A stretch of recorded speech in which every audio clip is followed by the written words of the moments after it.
കുറച്ച് ദിവസം മുമ്പ് ഞങ്ങൾ ചെറിയൊരു പർച്ചേസിങ് നടത്തിയിട്ടുണ്ടായിരുന്നു. ചെറുതല്ല, അത്യാവശ്യം വലിയ പർച്ചേസിങ് തന്നെയായിരുന്നു. ആ സമയത്ത് രണ്ടുപേരെയും കൊണ്ടുപോയതോടുകൂടി ഞങ്ങൾക്ക് മതിയായി. ഇനി എന്തെങ്കിലും പർച്ചേസിങ്ങിന് പോകുമ്പോൾ രണ്ടുപേരെയും കൊണ്ടുപോയില്ലാതെ ഞങ്ങൾ അന്ന് തീരുമാനിച്ചതാണ്. ഇനി പോവുകയാണെങ്കിൽ തന്നെ ആരെങ്കിലും ഒരാളെ കൊണ്ടുപോകും. അങ്ങനെ മാറി മാറി കൊണ്ടുപോകും. ഇന്നിപ്പോൾ ഇവനെയാണ് കൊണ്ടുപോയെന്നുണ്ടെങ്കിൽ അടുത്ത പ്രാവശ്യം ഡോണുവിനെ, അങ്ങനെ മാറിക്കൊണ്ടുപോയാലാണ് ഞങ്ങൾക്ക് എന്തെങ്കിലുമൊക്കെ വാങ്ങാൻ പറ്റുള്ളൂ. ഇല്ലാന്നുണ്ടെങ്കിൽ ഇവരെ ഫുള്ള് അവിടെ എടുത്തുകൊണ്ട് നടക്കണം. എന്തെങ്കിലും ഇവരെ റൂമിലാക്കാൻ പറ്റാത്ത സാഹചര്യം ഉണ്ടെങ്കിൽ മാത്രമാണ് രണ്ടുപേരെയും കൊണ്ടുപോകുള്ളൂ എന്ന് ഞങ്ങൾ തീരുമാനിച്ച ഒരു കാര്യമാണ് കേട്ടോ.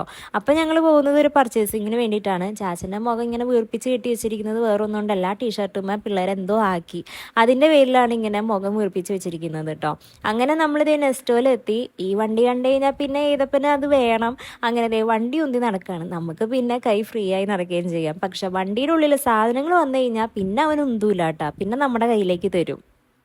അങ്ങനെ കുറച്ച്, അതായത് അരി, മുട്ട, പാൽ, അങ്ങനെ ചില്ലറ സാധനങ്ങൾ മാത്രമേ നമുക്ക് വാങ്ങാനായിട്ടുണ്ടായിരുന്നുള്ളൂ. പക്ഷേ സേമിയത്തിന് നല്ല ഓഫർ ഉണ്ടായിരുന്നു. അപ്പോൾ ഞാൻ സേമിയം വാങ്ങിയിട്ടോ. അപ്പോൾ ചാച്ചൻ ചോദിക്കുന്നുണ്ട്, എടി വിശേഷപ്പെട്ട ദിവസങ്ങളൊന്നും ഇല്ലല്ലോ, ഇനി ഞാൻ മറന്നുപോയതാണോ? അപ്പോൾ ഞാൻ ചുമ്മാ ആളെ പറ്റിക്കാൻ വേണ്ടിയിട്ട് നീ മറന്നല്ലേ എന്നൊക്കെ പറഞ്ഞു.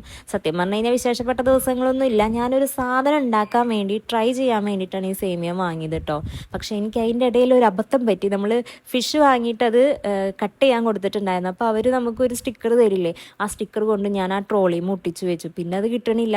പിന്നെ അവർക്ക് നമ്പറൊക്കെ പറഞ്ഞു കൊടുത്തിട്ടാണ് കേട്ടോ സംഭവം നമുക്ക് കയ്യിൽ കിട്ടിയത് തന്നെ. എപ്പോൾ നെക്സ്റ്റുള്ള സാധനങ്ങൾ വാങ്ങാൻ വന്നു കഴിഞ്ഞാലും എനിക്ക് എന്തെങ്കിലും ഒരു മണ്ടത്തരം പറ്റും. ഇതുവരേക്കും ഇതൊന്നും ക്ലിയർ ചെയ്യാൻ പറ്റിയില്ല. അതുകൊണ്ട് തന്നെ ഞാൻ ഒറ്റയ്ക്ക് സാധനങ്ങൾ വാങ്ങാൻ വരാറുമില്ല കേട്ടോ. ഇരിക്കുമ്പോഴാണ് നമ്മുടെ ഏതപ്പൻ്റെ കണ്ണിൽ ഡോണറ്റ് പെട്ടത്. കാര്യം ഇവനൊന്നും കഴിക്കലൊന്നുമില്ല, പക്ഷെ എന്തോ ആഗ്രഹത്തിൻ്റെ പുറത്ത് വാങ്ങാൻ പറഞ്ഞതാണ്. അങ്ങനെ അച്ഛൻ വാങ്ങിച്ചു കൊടുത്തു. നേരെ അവൻ്റെ ഈ ട്രോളി കൊണ്ടിട്ടു കേട്ടോ. അവന് ഇഷ്ടപ്പെട്ട സാധനങ്ങളാണെന്നുണ്ടെങ്കിൽ ബില്ലടിക്കാൻ പോലും തരാറില്ല.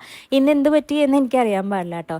അങ്ങനെ ഞങ്ങൾ മന്ദം നടന്നു വരുമ്പോഴാണ് ഇതേ പാനിപ്പൂരിയുടെ സെക്ഷൻ കണ്ടത്.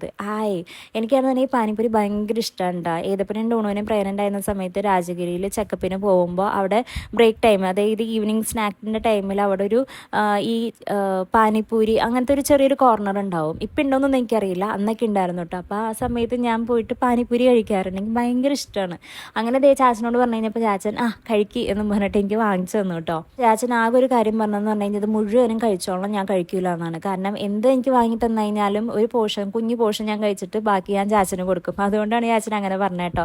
പക്ഷേ ഇത് ഞാൻ കഴിക്കും, കാരണം ഇതെൻ്റെ ഫേവറേറ്റ് സാധനമാണ്. അങ്ങനെ ബില്ലൊക്കെ അടിച്ചിട്ട് ഞങ്ങൾ നേരെ ഞങ്ങളുടെ റൂമിലേക്ക് പോവാണ്. അവിടെ ഡോൺ എന്താണ് അവസ്ഥ എന്നൊന്നും നമുക്കറിയില്ലല്ലോ.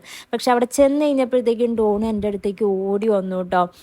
ചോദിച്ചു കഴിഞ്ഞപ്പോൾ പറഞ്ഞതെന്ന് പറഞ്ഞു കഴിഞ്ഞാൽ അമ്മേനെ അന്വേഷിച്ചൊന്നുമില്ല, പക്ഷെ എൻ്റെ സൗണ്ട് കേട്ട് കഴിഞ്ഞപ്പോഴത്തേക്കും അമ്മ എവിടെയെന്നും പറഞ്ഞിട്ട് ഡോറിൻ്റെ അടുത്തേക്ക് ഓടി വന്നതാണ് കേട്ടോ. ഓടി വന്നത് എൻ്റെ കയ്യിലേക്ക് കയറിയിരുന്നു. അപ്പോൾ ഇത്രയൊക്കെയുള്ളൂ. നമുക്കിനി അടുത്ത വീഡിയോയിൽ കാണാം.